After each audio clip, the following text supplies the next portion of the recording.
What time is it? Yeah, I guess it's good. Sorry.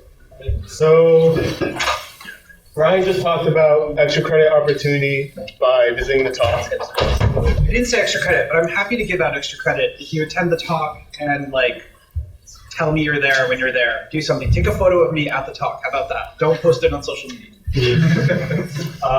And while we're on the topic of extra credit, I also want to say we'll probably be doing extra credit for talks related to the cybersecurity club or competitions related to the club. So the club puts on a big competition. We usually get a few thousand people online playing.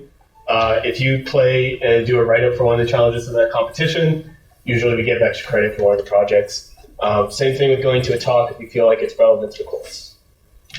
Okay. Administration stuff. The slides for this week, including today's lecture, are now in Moodle if you want to download them. We got access yesterday, so Gradescope is also up. You should be able to join. The project will be on that soon once I get to it.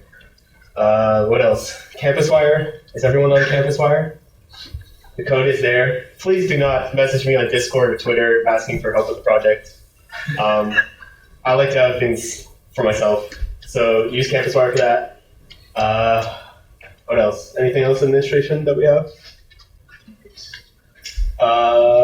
Does anyone have questions regarding administration stuff or problems? Yeah. When can we expect the lab stuff to be set up? Right. Soon. If you're having trouble with the project because of that, and say lab comes out this weekend or whatever, we'll give you extensions for it. Yeah. For Hedra, it says we should install it on our host machine. Is it okay if we also, or just instead install it on the VM? Does not matter. Just if you do host machine, it'll probably run faster. That's what it's about. Anything else? Who has started the project? How's that going? Is it not broken? Always good to see. Okay. Difficulty-wise, is it okay for a first project? So what you can expect from future projects is the entire process of reverse engineering, scripting, running a challenge, but you'll be given 3 files, and instead of 1 week, you'll be given 2 weeks, right? And with that also comes the write-up section, which maybe we'll talk about today if we have time, right? Okay, so for slides, just start with a quick recap. All right, Project Zero's out. It's going to be due Tuesday midnight. Again, if you need an extension for lab reasons, technical reasons, should be fine. Homework 1 will come out later tonight. You just need to move it from last year's Moodle. That will basically be assembly checks, stuff we've covered the first week, just to make sure you're internalizing things. So we'll give you a small program, tell us to write equivalent assembly. Or if you give assembly, try to decode it and tell us what the program is doing. Shouldn't be anything too complicated. Shouldn't take more than an hour's worth of work.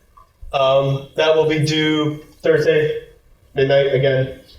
What else? Gradescope access, CampusWire. Office hours are on CampusWire. I'll be having the first one right after class in the LGRT 212. People know the tower, right? Okay, all set. All right, let's get started. So just quick recap of what we did yesterday. We talked about class mainly focuses on CPU and RAM memory. We talked about Intel, how we will be primarily focusing on Intel chips. Intel chips have 16 registers. You're going to learn their various uses throughout the class. We can access basically unlimited memory. You'll never reach the limit. And then we did some assembly instructions, move, add, jumps. Any questions on any of that? Okay. So we're going to talk about virtualization real quick. So again, just as a recap, virtualization is the idea that a process has its own CPU and own memory. And this isn't true in reality. The kernel, everything's shared. But operating systems like to make it seem like for each process that it has one CPU and all the memory to itself. In reality, when you do memory requests or you try to run commands on the CPU, the OS will give you either limited time to run your CPU commands before it'll switch to another process, or it will do memory remapping, where it'll take if I want to index memory 5, it'll take that and maybe remap it to 1005, so processes have segmented memory. It's a very high-level overview, but unless you want to take 377, it's a different class. There is a lot of security implications with memory access, though, so maybe we'll talk about that in a future lecture when we do more program analysis or extra topics. Does anyone want any questions or have any questions on how it works? Because as a reminder, I don't have enough material to cover an hour 15 lecture, so discussions are wanted. Okay, so this is what the program believes memory looks like, right? Every userland process, most kernel processes believe this is what it is given, with stack memory for local functions at the top, heap for dynamically allocated data at the bottom growing up, stack growing down. This is address 0, the top of your memory address range. This is the convention that we're using in this class. I'm sorry if you don't believe it's true. And then there's some other sections, such as uninitialized data, initialized data. You can think of these as like static global variables that are in your programs. They're not function specific. And the text section is what we call, I don't know why it's called text, but it's the code of the program, right? And traditionally, that's always at 0 at the bottom. What else? So what's not on this is this little area right here has command line arguments, environment variables, I guess I forgot to say that. So the parameters you do when you run the function. And even above this, which userland processes don't have access to, so it's not really shown here, but any memory that is needed in context of the program you're running that the operating system used is right above here in the high addresses, right? So I believe like if you load it in GDB, where's the markers? If you load it in GDB, the highest address you'll use isn't like 0FFF, it's like actually like 7FFF, right? And then everything from 800 and beyond is kernel memory, right? So you have some memory region. It's more than enough for each process to have context data, right? And if you do take 377, a lot of that's used for context switching and different things and permissions. Anything? Yeah. So this kernel memory is like available for the program to mess with. Yeah. Userland processes cannot access that, but say you do syscalls and different things, or like kernel needs to check like children processes. That's where some of that's used. Gilbert, do you have anything on that? You do more kernel stuff than me. That's about right, without going too deep. Yeah. Why is it like why doesn't the OS just give the program the whole like 0 to FFFF? Why does it put that in its memory space? We don't trust programs. Just giving a program access to any memory is bad. No, like still virtualize it. But, like why reserve that section in the program's memory space? Like can it still do virtualization and allow the program to think it has the entire 0 through F? Oh, I see what you mean. I don't know. It's a convention.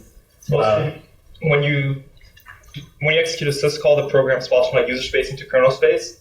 And when you go into kernel space, the kernel runs basically just like any other program. So it also has a stack and whatever. So the RSP register, when you're running in userland, it points to some user stack.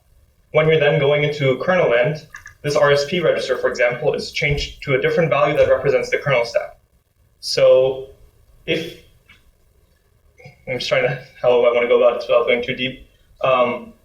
When you make this context switch, this address, if the user space would have access to the same address, this would create a very big mess during like address translation when it goes into the kernel. And the user space, if the user space and the kernel can both have the exact same address range, then you need to have some additional way in the CPU to kind of figure that out, while otherwise you would just map that address for kernel, that address for user space.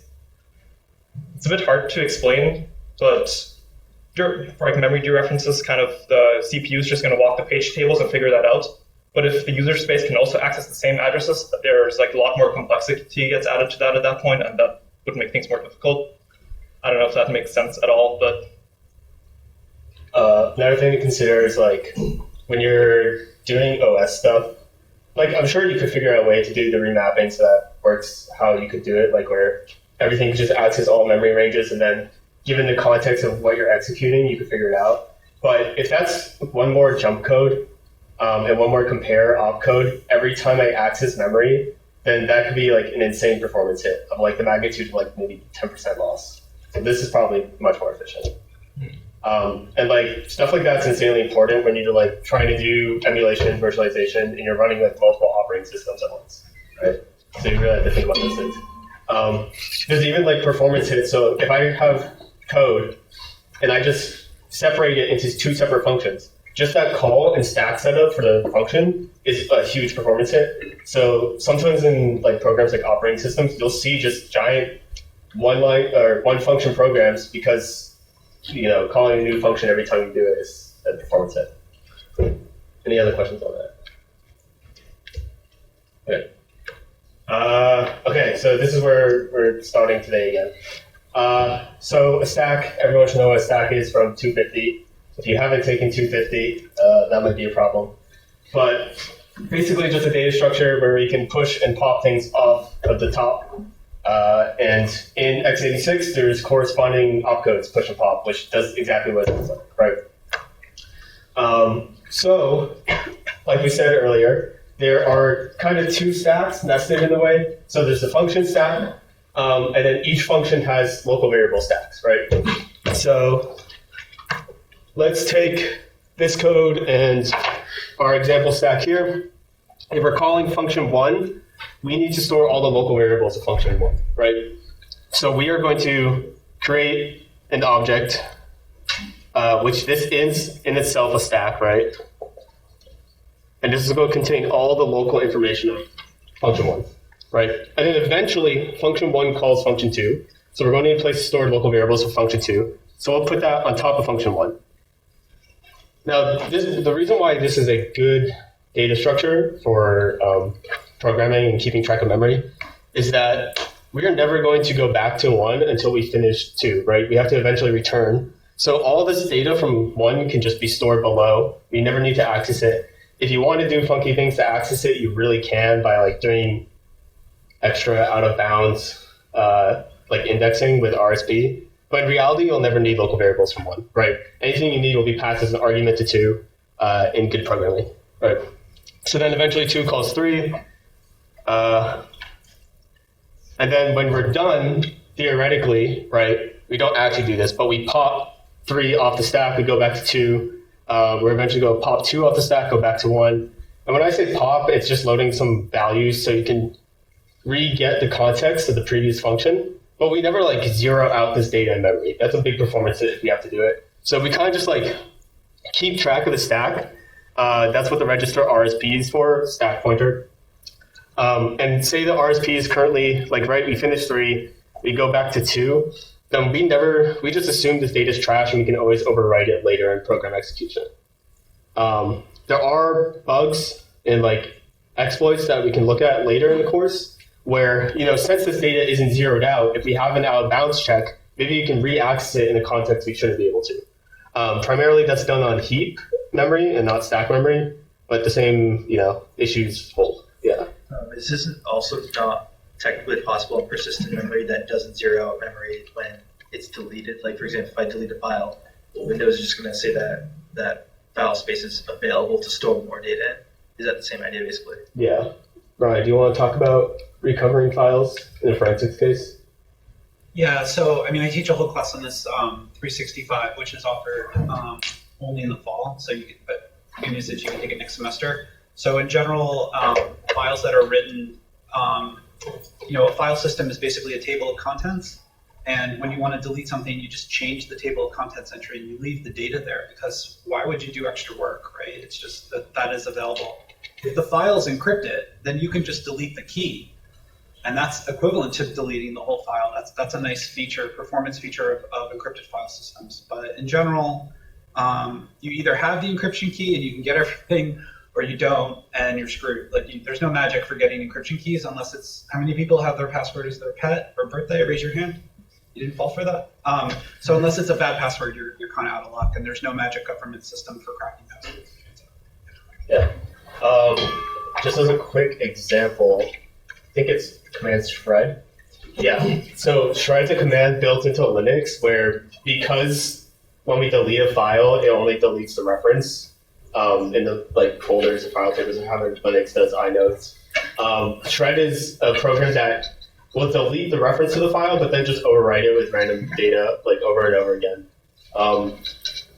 With previous jobs I've had, this isn't like a secure space. If you have a USB to transfer data, every time you're done with it, you have to like plug it into a machine that will like overwrite all the USB memory like at least 3 times, and just make sure it's deleted. Because also, fun thing with USBs is even though you tell it to write data, sometimes it won't if you're doing it like on the entire device. So you just have to keep going until you like probabilistically it's all averted. There's a lot of details here. Actually, this is a fact I'm not sure I ever covered in 365 for those of you who were with me last semester.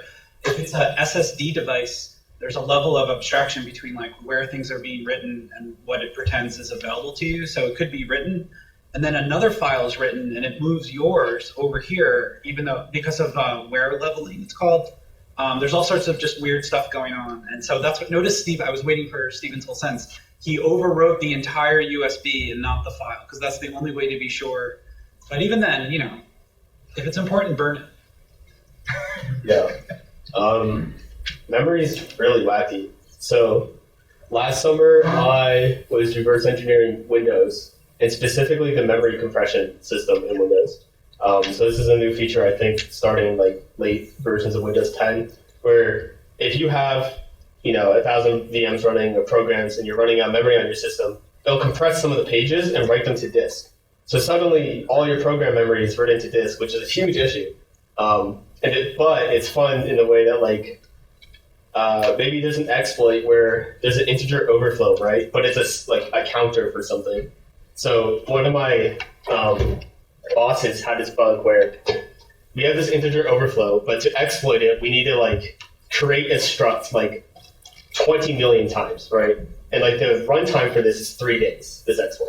But the memory issue with it is like all these structs combined, 20 million of them will take like 80 gigabytes of memory, right? So unless your attacker isn't using, like if whoever the subject is isn't using the laptop, that's fine. But if they are, it's going to crash, right?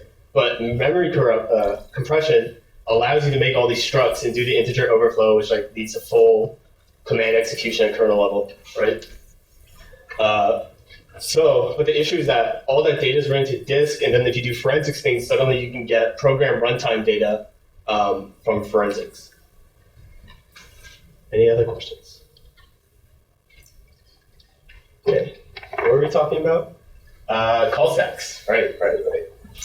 Any other questions on this? Basically, you have a stack of function context. Programming's relatively simplistic in a way that it's linear. If you're doing recursive programs, then you just keep adding to the stack until your computer crashes and you don't exit gracefully. Probably a 187 thing. Okay. So when new function's called, we pop it. I think I said everything on this, right? We're going to be talking about ELF file structures, but like I said, global variables, because we don't access them in the context of one function, and static variables, these are not on this stack, right? These are in separate sections of the binary that I talked about, the BSS and data.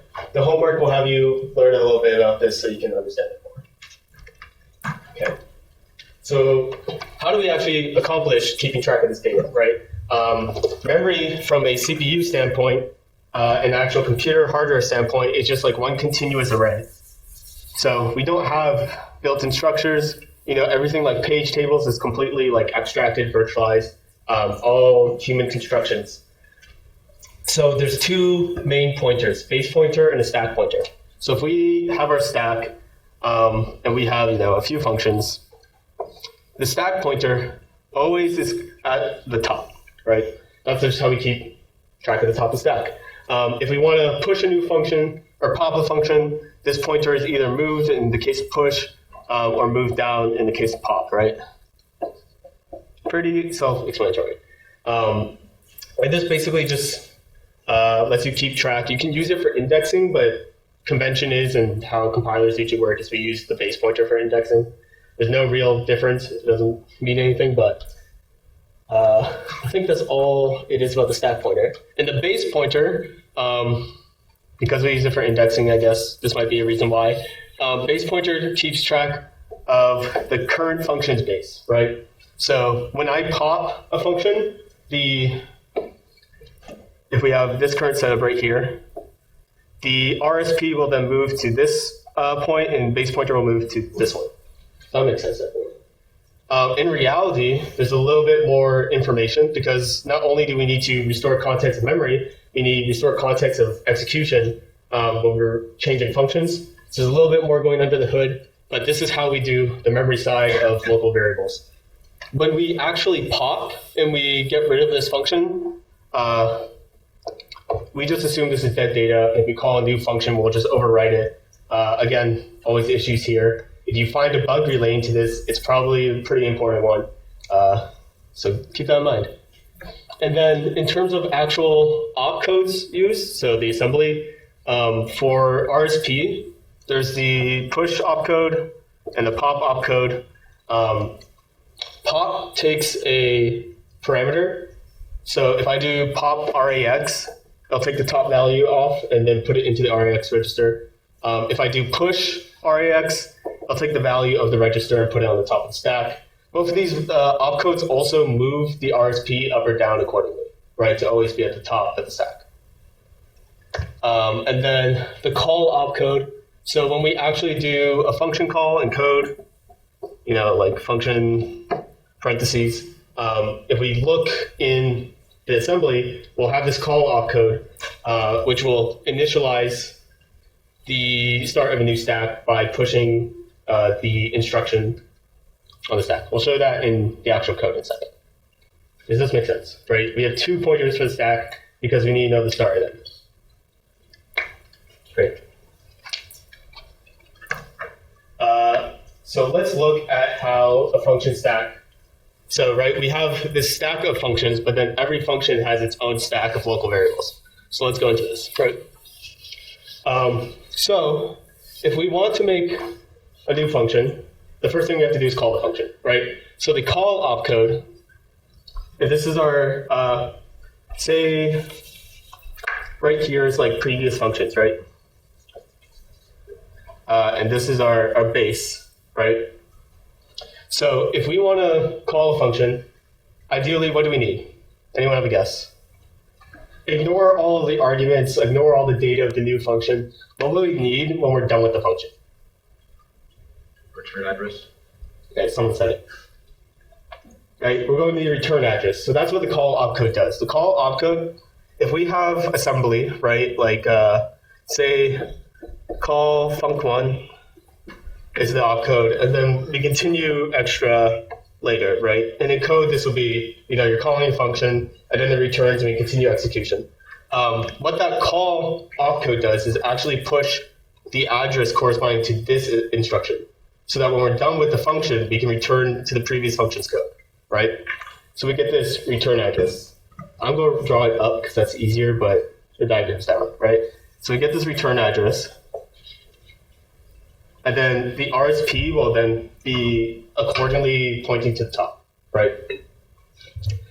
And then, because we want to be able to restore memory context in the previous function, we're also going to keep track of the previous function's base pointer. The previous function's top of the stack, we can just ignore because eventually we'll push everything back down. So that's fine. So the second thing we do is then push the RBP. And if we enter a function, so I have example code, right? So this is just some trashed code I wrote, but we can see, let's consider this function 1. Let me try to see it bigger. Func1, the first thing we do is push the base pointer, right? And because we haven't done anything, actually, I'm gonna lie. Check function 2, right? First thing we do is push the base pointer. And if we look at the previous function, function 1, which has that call, we didn't do anything to the base pointer in function 1, right? So this push RBP should be pushing the base pointer from the previous function. So if we go back to this is the part that always tricks people up, but it's very important to understand. So in the new function stack, we have the return address. Actually, let me also just draw like how the diagram is to make it easier. So return address, so we can get the code. right, when we're done with the function. And then we need the previous base address. So this is the previous base address we push to restore memory context later on, right? So you can think, if I have 3 functions, right? Function 1, function 2, function 3, and I want to just finish all my functions, exit my program, I'll have return addresses so I can continuously jump back to the context of each function, right? And eventually I'll finish, and that's fine. But then I also have the base pointer, which points to the base of this function, and then by induction, you'll assume that function 2 will have the base pointer of function 1, so you can return the stack references of each function all the way down until your program's done. Does this make sense? Again, some blinks there, some nods. Right? Yeah. Can you explain the context thing? Context of what? Can you just explain it quickly again? Yeah. So every function has its own, we say context of local variables, right? I can name an integer a in function 1 and function 2, and they hold separate data, right? So if function 1 calls function 2, we'll need some way for when function 2 is done to restore the context of function 1, the original call, right? And that's all done by just putting everything on a stack. And then when the new function, so function 3 or 2, will contain the start and end of the previous one. So when we're done, we'll just pop those back into the registers, and then we'll have the ranges for the whole function. Yes? Yes, that XX, YY, ZZ, that's all the stuff that the function is doing. Right? Yeah, so that'll be local variables, right? And when I said red zone, you can think of this as just stack memory that is trash. We can write things there without consequence, hopefully. Yeah. So when does it make the jump? Is it when you return from the function? Jump in memory or jump in code? Jumps in the memory when it goes back to the context of the previous function. We'll talk about that in a second. There's so when you start a function, you push the base pointer, you push the return address, you move the stack pointer accordingly, and then when you return from a function, you go pop all the old information, and then move the RSP back up. Okay? Yeah. Are there multiple of these pointers? If an interrupt happens and the processor decides to switch to another process? So you're asking about context switching. So this is a little bit of tangent. You can do this for your presentation if you want. If you want to research bugs with context switching. There's actually exploits that abuse context switching. So say this is our current stack frame and this is trash data. If we want to context switch, we basically write all the registers to the stack and then switch the program CPU to another program. And then when we want to return, we just pop them all back so we can get the same state. Yep. Well, why does call not also push the value of the base pointer? Overloaded opcodes are not good. Yep. Regarding context switching, when you said that they push basically the entire, could you repeat what you said? They push the entire program. It pushes basically all the registers. So if we're context switching multiple times, you could theoretically overflow the stack with that, basically. Or pop to get back to a previous context. Usually that is not really going to happen. So a context switch is going to go into the kernel to handle it. And a lot of interrupts, if your hardware does more and more interrupts, it can theoretically maybe happen. But a lot of interrupts also kind of just disable all further interrupts while they're running for until they are finished and stuff like that. So that doesn't really happen usually. And it's really hard to abuse things like context switches when you're in userland programs.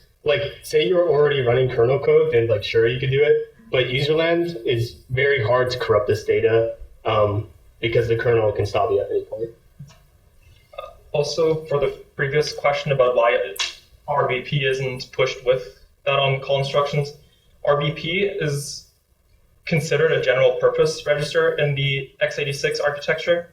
The Linux ABI usually has it used as some stack pointer, but unlike RSP, which has to be used for the stack, RBP, if you wanted to, you could write a compiler that does not do that at all. So that's not an Intel feature, that's more of a Linux, that's how we want to do things feature. Also, if you call a function that maybe does not have any local variables, this is also not required.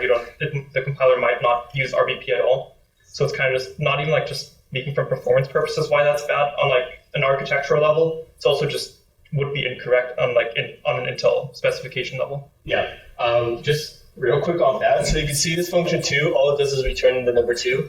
We don't actually subtract anything or like allocate any memory by moving the stack pointer in this function because 1 is not needed.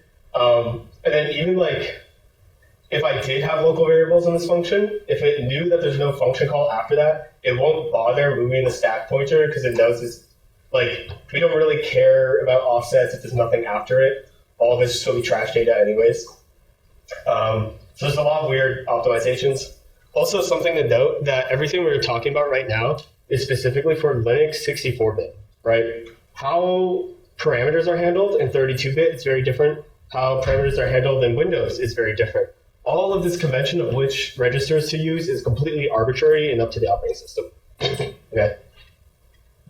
Any other questions? This is the bread and butter of what you need to comprehend for like the next 2 weeks. So if you don't, please ask. Yeah. So the RVP will always point, like, so if you have like a bunch of functions, the RVP will always point to the base of the function you're currently working on. Yes. Right? So it'll point, so this is where it gets tricky. It'll point to the memory address, which is the base, right? It'll point here. But the data that it points to is the old RVP, right? So think of it like a linked list of your RVPs, right? It points to the current one, which is a data value to the next one. Okay? Does that make it a little bit more clear? Yeah. And wait, does each function have its own stack? Yes, each function has its own stack of local variables. Okay. Right? So this is we call it a stack, but it's basically an array of data, and then we index it from RVP. Oh. It is a stack in the case where like I can use push and pop opcodes, and it'll do it from the top here, right? But we index it like an array. It's a stack you can peek under. You don't have to just do the top. Okay. So when you dereference the memory at RVP, it'll point to where you're supposed to go after the function's over? Yes. Okay. Right. So the memory address it points to is the current base. The data at that memory address is the previous base. So it's just a linked list down. Yeah. Yep. Okay. Good. And then what else? So we want to call function, right? We get the return address from the call opcode. Then we push RVP. And then something to note that, okay, before all of this, right, this is the top of the stack. So RSP would be here. The call opcode and the push opcode, because it's a stack that we're dealing with, we'll also move the stack pointer because we always want that to be at the top, right? So now RSP will be here. And then, because the compiler already knows what the local variables are, say we need 50 bytes of local variable data, we'll subtract that from the RSP, move it all the way down here, and this will be, 0x 50 bytes. And that's what we get from, XX, YY, ZZ. RSP pointing at the top of the stack. If we do extra push and pop opcodes, that'll be down here. Traditionally, we index with RVP, just because you index from the base. It makes life consistent. Because if we were indexing from RSP and then did a push, all our indexes will be inconsistent, right? Questions on that? Yes? Is the return address in this case like the previous value of RSI? Yes, the previous value of RIP, Okay. IP instruction pointer. And that's not the memory, but the code of the previous function, right? Because if we go back to how programs are loaded in memory, the stack and the actual code are at different places in memory. So the RIP, besides being pushed onto the stack, it generally points to different data. Okay. Right? And that's the whole calling convention. Any questions? Yes. Is there an order you need to put parameters on the stack? Like there's like a convention for what? For local parameters, For like when you're passing parameters to a function. we have not started talking about arguments yet. That's the next slide. Yeah. if the number or the amount of room you need for the local variables is known ahead of time by the compiler, and so are the 8 extra bytes for return address and previous space, why do you need the stack? Why do you need 2 pointers for the base and the stack pointer? Instead of 1 and then subtract the necessary amount. Because there are probably instances where you like do extra pushes and pops for the stack pointer. It's generally always good to like push and pop rely on the stack pointer to know what data you're either moving or grabbing, right? So that's why we have the stack pointer. The base pointer, so we always know the current function frames reference. Because if we only use the stack pointer, for instance, we wouldn't know how high up we can index until we're accessing the wrong data. If we only use base pointer, then how are we going to designate where we use push and pop? Right? So you need both. It does. Okay. Yep. This might be a dumb question, but so no dumb question. So in this case, the 50 in hex. Yep. That's specified when you code that, right? So you would say, oh, like I'm setting the stack pointer by like 50. Yeah. Let me show you Godbolt, right? So I have like this code's complete nonsense, but right. I like allocate one local variable, and we see remove the stack by 24 bytes, right? How the compiler divvies that up between local variables, and if it's like efficient with packing, is all like up to your optimization and what compiler you use. As we get more advanced in the class, you realize there's like one extra thing besides data here, but we're not going to talk about it. So like maybe the numbers you're looking at right now don't make sense. But generally, it matches. Like if I were to do a character array of like 30 bytes, it might round it to 32 because you like multiples of 8 because you're using 64-bit architecture. Details. Yep. Can you explain what the RIP is again? RIP is the instructor pointer, right? So, well, all of the stuff we are talking about right now relates to memory. We actually need a pointer pointing to these opcodes, right, in the actual code to execute. So the next instruction we want to execute, that's where the RIP points to. So if we go from function 1 to function 2, the call opcode, which is here, will push the address of lead. So when we're done with the new function, we can just continue the execution of the old function by putting it back into RIP. So, all right, so let me start. So you see the numbers on the side? That's where we're going to say it's just the memory address of the code. Okay. You want to maybe open that thing in object dump so you can like see the addresses of the code? I don't have this compiled on my PM. That's what I'm saying. I'm just going to say this is the address of the code, the opcode, right? So if we want to do, what is it, func to func2, right? The call opcode is at 20, line 20, right? So if we do call function 2, then we're going to push 21 on the stack, right? That's essentially what call does. So when we're done with function 1, we can go to line 21. Because we need to continue execution of the calling function. okay, so the RIP just keeps track of where. RIP, literally all it does is a number that points to 20, 21, function 1, function 2, your current execution. Okay. Makes sense. And we push that we push the value of RIP to the stack to do context switching. So when we're done, we can restore the old function. Because you need to restore execution of the old function like halfway through, usually.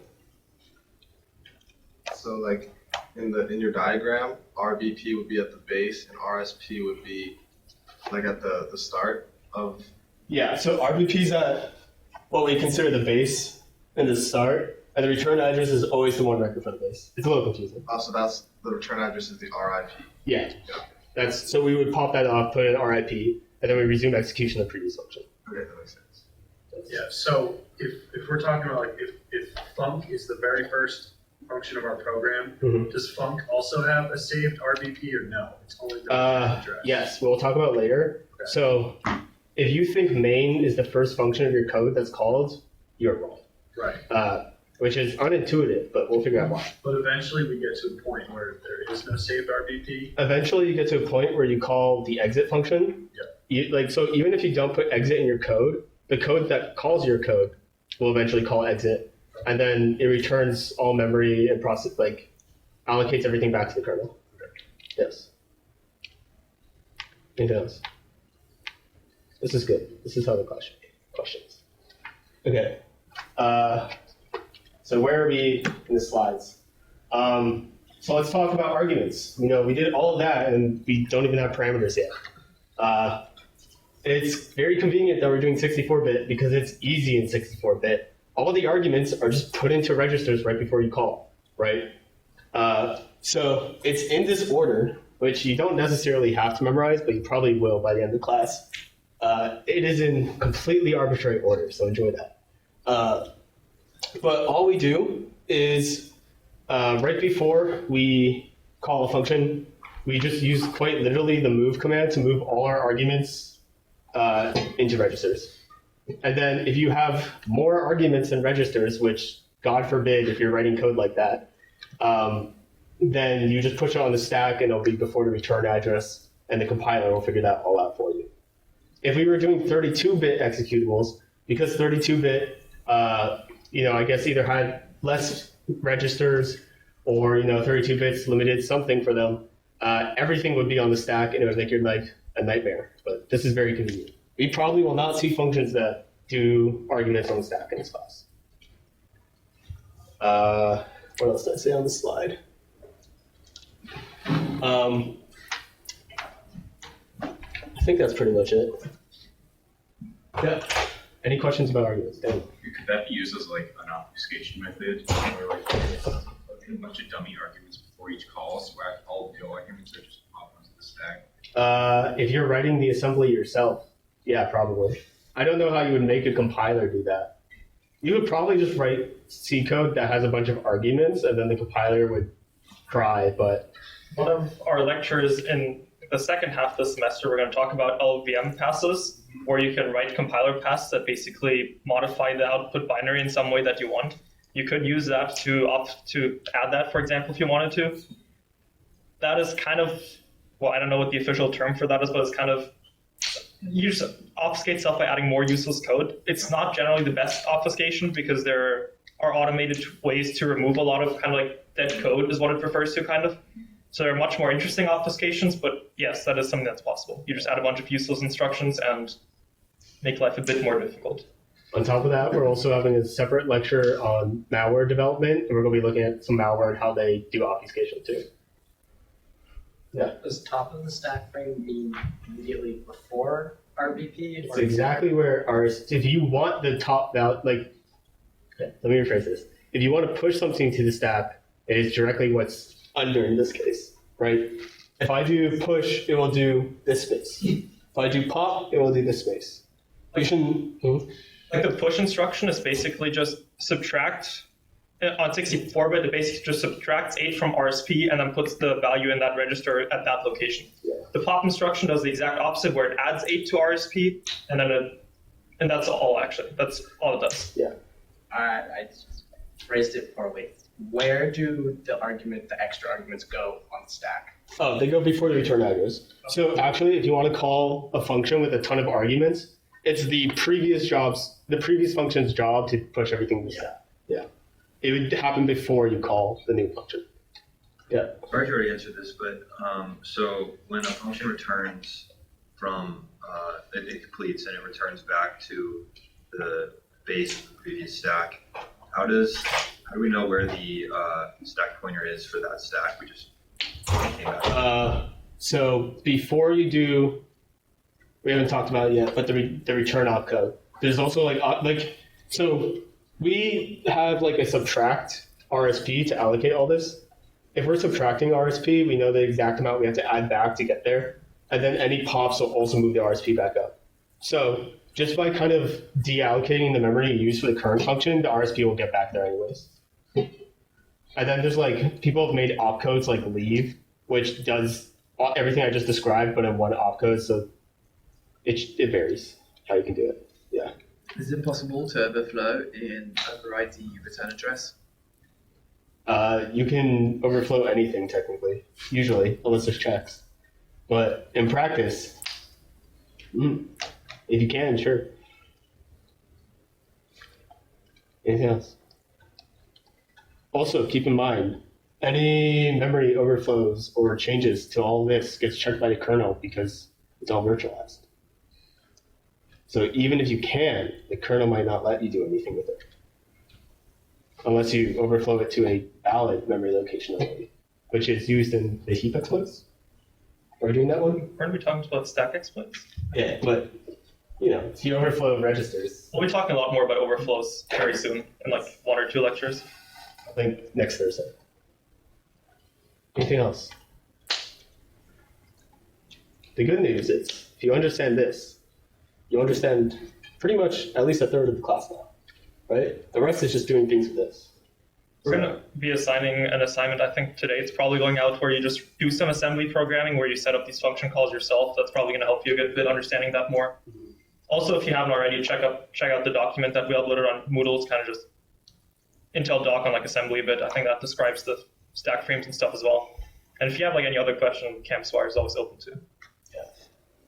This is very important, but come to us if you don't understand it. We'll help you through it. I think we also have 5 separate office hours between the TAs and UCAs. So, okay, let's continue then. So just a little bit of overview. What happens when we call a function, right? We move all the arguments into registers. I don't think I actually added that, but we move all the arguments into the registers. We use the call opcode so we can eventually return back to the old function.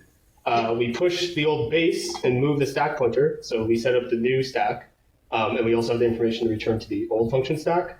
And then when we want to exit a function, something I didn't mention before, but RAX register, this is something you just have to memorize. RAX is always used for return values. So if you ever return a pointer, piece of data, 0 or 1, that's always just assumed to be the RAX register in the old function's context. And then we want to clean up the stack of our exiting function, so we move RSP back, we pop the old base pointer, so we get context of the old function, and then return, we'll just pop the old instruction pointer, so we can resume execution. Questions? This is just a little summary. Yeah. The RAX thing a Linux convention? It might be. Well, it's a Linux convention in the case of like all of this is Linux conventions, but I think it's one that's shared with Windows. I think it's default standard, pretty much. Okay. Anyone else have questions on this? Yeah. If you wanted to, could you return something from a different register that's not the RAX value? Okay, let me put questions like this in perspective. Does Linux do this? No, usually no. If you want to return multiple things, usually practice is to make a struct to do it and then return a pointer to the struct, right? That's how you write good code. If you want to write assembly that does this, it'll be perfectly valid, right? So in the context of most things, the answer is no. But is it physically possible? Yes. Anything else?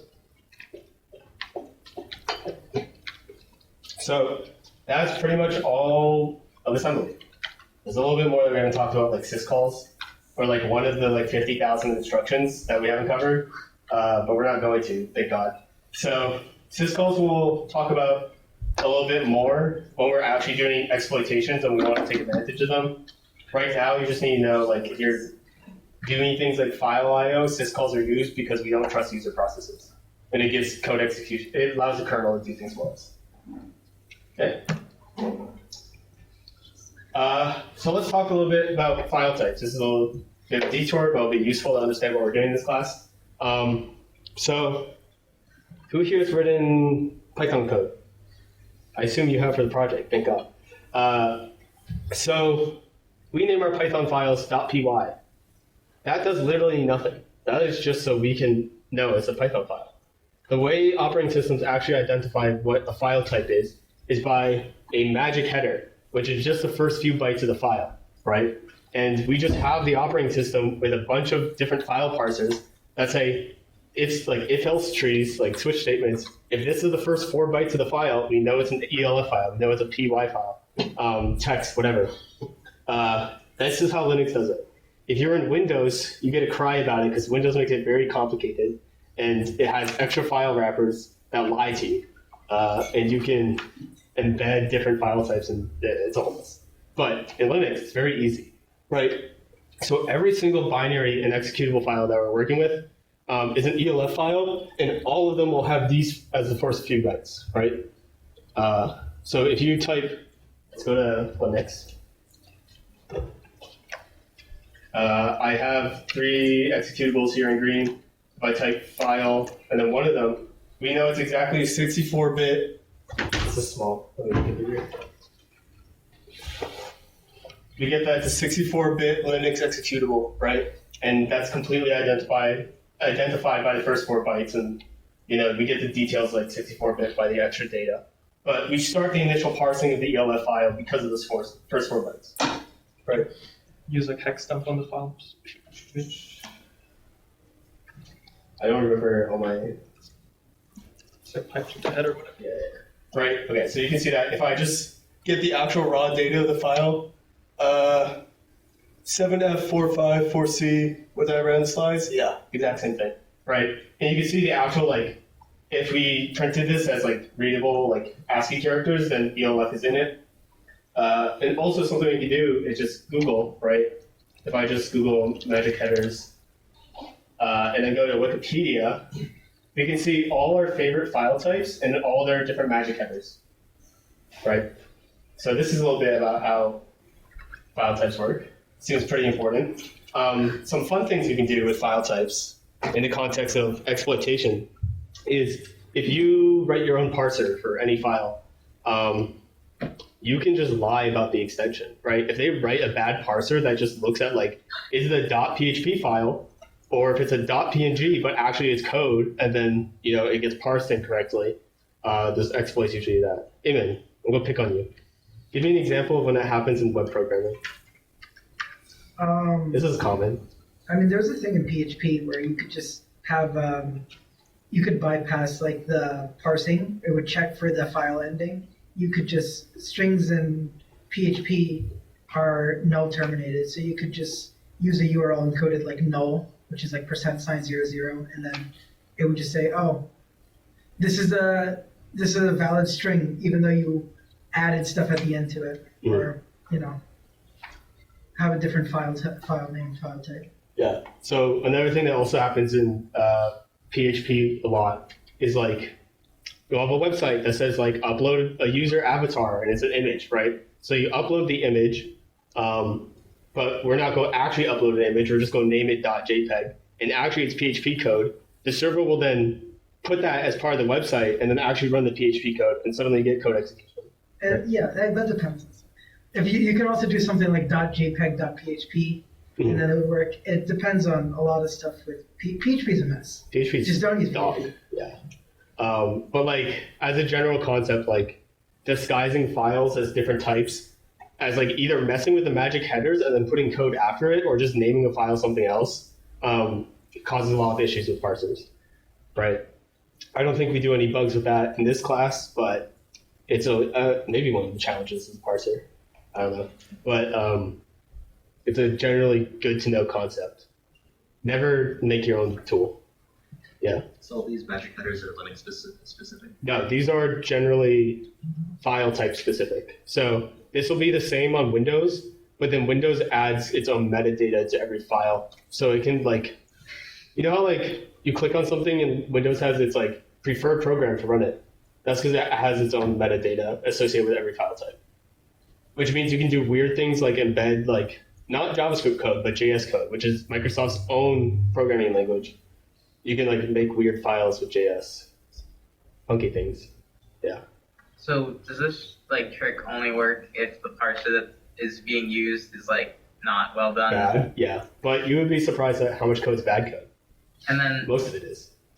Are you able to change the first 4 bits, or first 4 bytes? Are you able to change those to be a valid type for what you want?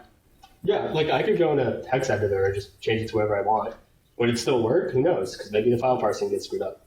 But like, understanding file formats is really interesting because you can do things like, if I have an image, I can put data in the image that doesn't get parsed, but like I can hide information in there. Forensics and like steganography is a big thing with that. You can also make, it's not FRAC. There's some POC article, right? Where like a thing they always post about is like, they made a valid zip file that's also a Game Boy ROM because they understand how file parsing works. And it's a valid file parser for both types. So you can do things like that. Yeah. So there was this actually project where it's trying to combine as much file format into one, and there's actually succeed like 135 formats. Yeah, I believe it. It's really disgusting what you can do with parsers. Any other questions? What time is it? Oh, okay. We might not get to all the ELF stuff. Okay. All right, so let's cover the ELF file format. This is what we're exploiting in this class. ELF file formats are basically just Linux executables as a whole. I don't know if there's any other standard executable file formats for Linux, but this is the one we're using. It's by far the most standard. Why do we actually need these? Computers can technically run our assembly and run our compiled programs, but the operating system needs to be in control of it. So we make these file formats, which tells the operating system how to read, write, run the code, permissions, things like that, and gives an intermediate level of understanding from just operating systems and CPU architecture, right? So let's look at the ELF file structure a little bit, right? Let me put this up, show. So basically, we have our file, which looks like data. If I, cat, and executable, right? This is what it looks like to humans. A bunch of random data, right? But if you actually look at how the computer's parsing it, there's multiple sections, right? There's a header, there's sections, there's section headers. It's a whole big thing.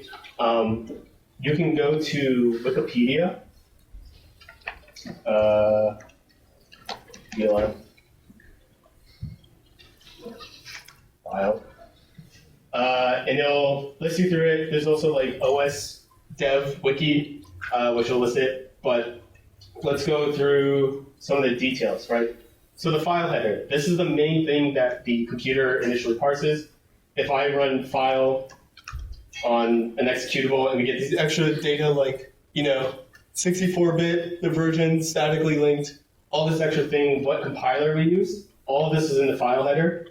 And if we look at Wikipedia a little bit more in depth, we can see things like, the first 4 bytes, 0xf, like we talked about earlier, that identifies as an ELF. Whether it's 32, 64-bit endianness, so how the CPU actually reads bytes in order. And then a bunch of other random things. You can go through this, what type of CPU it's compiled for. Like this is a bunch of data that you'll most likely never need. Some ones that you probably do want to be aware of is E version, so the type of version of ELF parsing you're using. E entry, which is an entry for where we actually start execution in the program.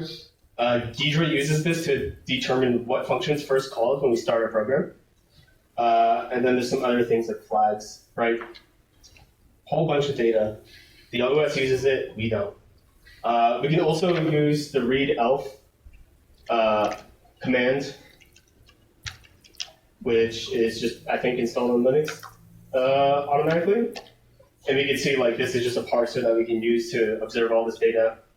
It's interesting if you care about that type of stuff. Sections. So, like we previously mentioned, in virtualization, different sections are loaded different places in memory, right? So the .text is its own section, initialized data is its own section, uninitialized data. All of these are part of the file because we need to know the code, we need to know the strings and variables used in our data. And these are determined by sections in the ELF binaries, right? And you can open a tool like Ghidra, which I have here, and I think it's Memory Map. Yeah, which lists all the different sections. This is small, but you can open this on your own time. It'll say the start and end of the section, like the offsets of the file. And some of the homework will have you identify what these sections do. But generally, we split the file up. Each section has its own header and parsing. Same things as the file header, just a little bit more specific, like the flags on executable code, flags on different data. File types and file formats are very confusing. So, but you should just be aware, roughly, this is how it works. There's different sections. They're loaded into different places in memory. Each one has different purposes that we're going to be taken advantage of, right?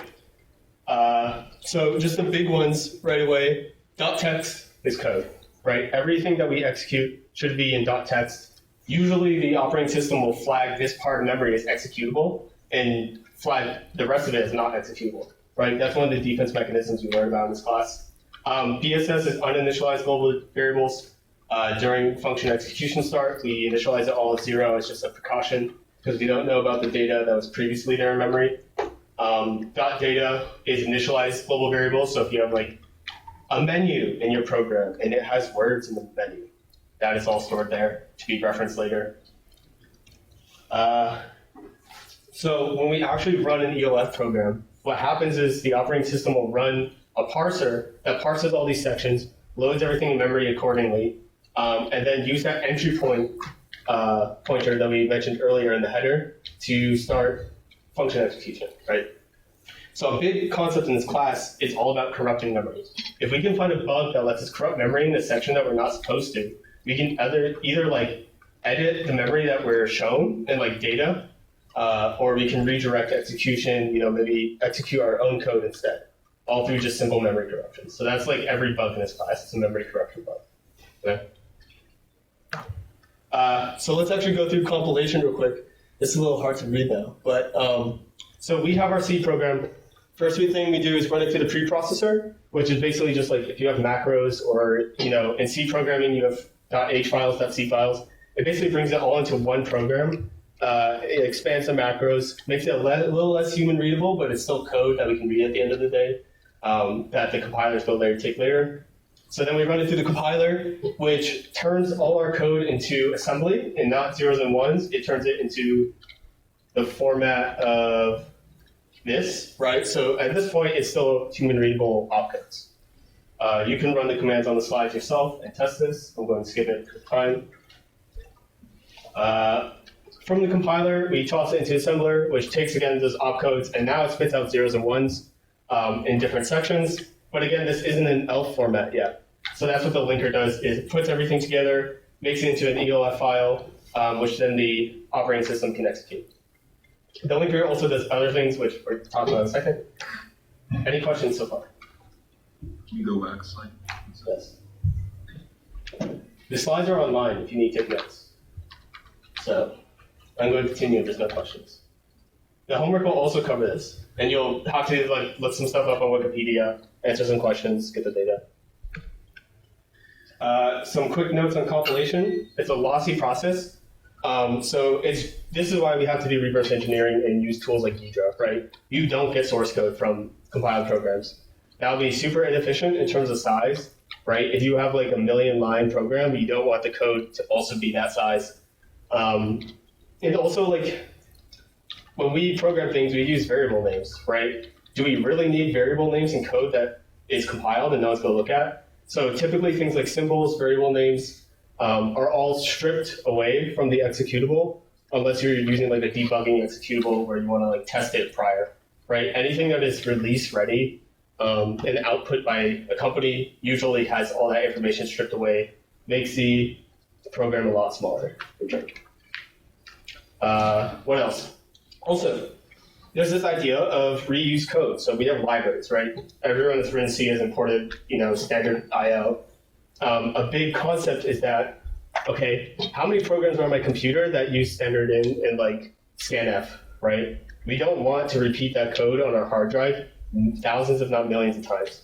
And especially in memory, when memory is like usually tight on like IoT devices.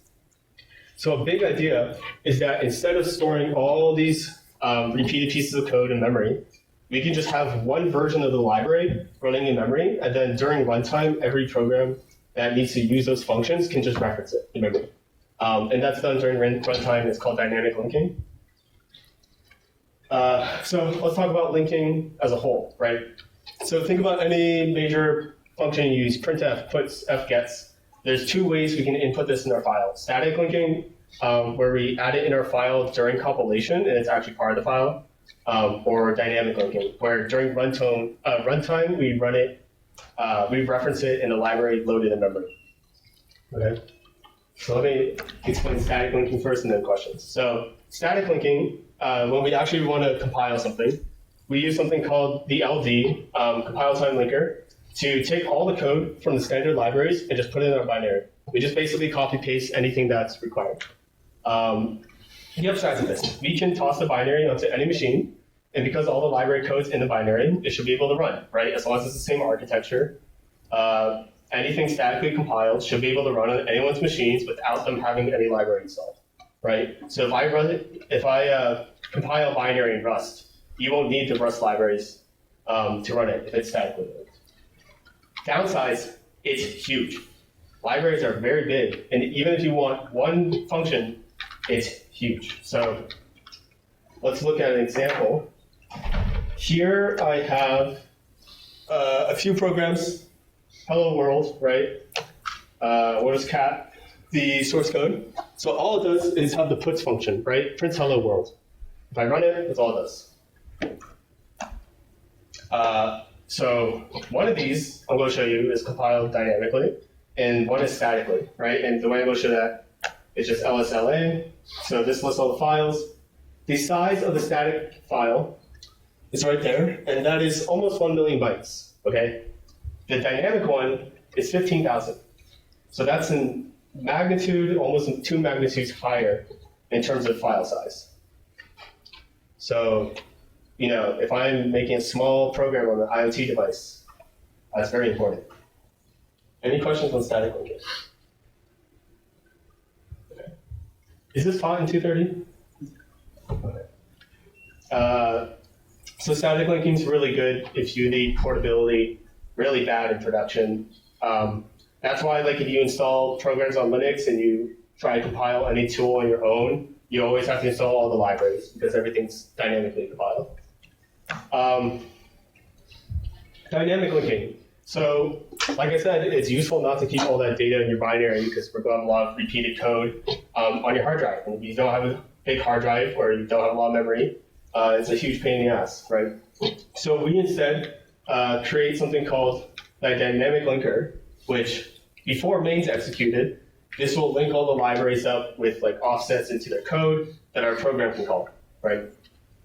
Upsides, binary is insanely small now, magnitude small. We don't need all this code for printf.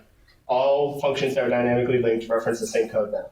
Downsides, you need the library actually installed on your machine now, right? And it needs to be loaded into memory. So, you know, if you want your clients installing 50 libraries, this is fine, but usually that's not the case. Any questions? Yes? With static linking, is it possible when you import a library to import a specific section of that library instead of the whole thing? If you're doing static linking, the linker will try to import as little as possible. But it turns out a lot of libc code all eventually shares like same functions, so you don't get that much. Like, if you look at the actual printf code, it's like 10 functions. Like recursively calling like sub wrappers, and then whenever they release a new version for backwards compatibility, it adds another layer.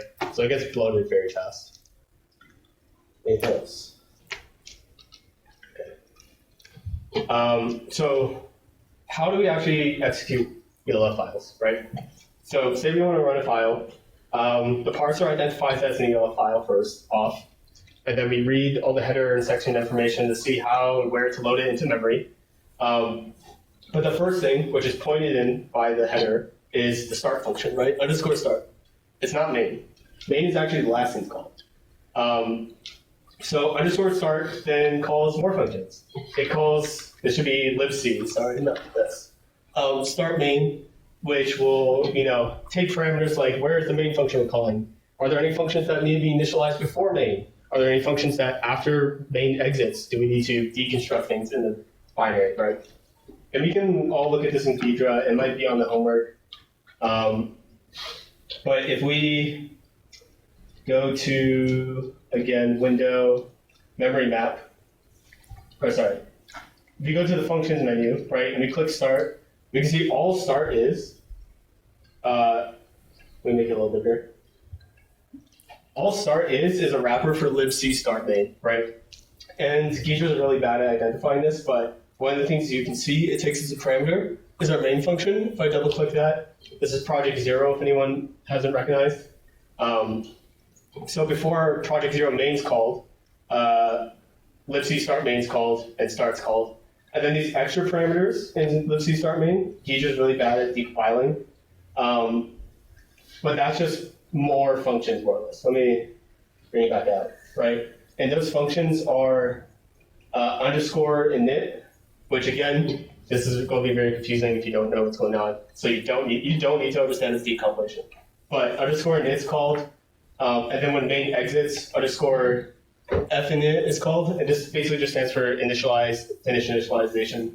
And if you need functions to be initialized, then you basically just call like an array of functions. Like, this is too much information for you guys, but I'm just going to say it one time regardless.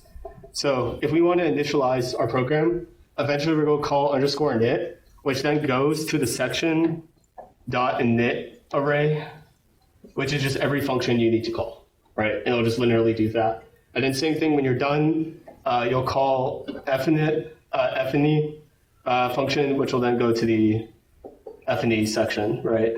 Which is just, again, functions related to like operating system parsing, functions related to linking, all those different things. And it's very complicated. We do not cover much in this class. But you should know that main is not the first thing called. libc start main is also open source, so if you want to look at it, try pulling it up, see if you make sense of it. There's a lot of complex things going on there, but this is roughly a map of what it looks like when your function's called. Right, so loader does some pre-initialization stuff, calls start calls libc start main, and then it'll do all this random stuff that you don't really care about, but can be important in rare situations. And then eventually call main, and then it'll call exit.